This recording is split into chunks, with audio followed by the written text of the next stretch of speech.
5 वेळा निवडून येणाऱ्या माणसाचा का 1.5 वेळा निवडून आलेल्या माणसाचा? 5 वेळा निवडून आलेले मुश्रीफ साहेब, 5 वेळा. म्हणजे सिनियरिटी काय आहे का नाही? ते महाविकास आघाडीचे घटक आहेत. महाविकास आघाडीतले प्रमुख घटक, प्रमुख भाऊ म्हणून राष्ट्रवादी त्या पक्षामध्ये, त्या संघटनेमध्ये, त्या महाविकास आघाडीमध्ये असताना मुश्रीफ साहेबांना पालकमंत्रीपद मिळू नये म्हणून त्यांनी काय काय खटाटोप केलं हे मला माहिती आहे.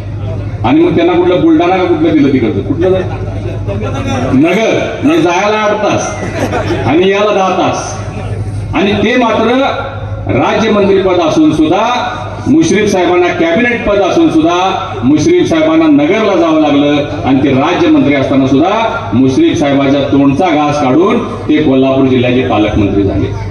बरोबर आहे का चूक आहे? बरोबर आहे का चूक आहे? मग ह्याचा आता वचपा काढायचा आहे. माझं काय इथं मतदान नाही, तुम्ही सगळे कागल कराय.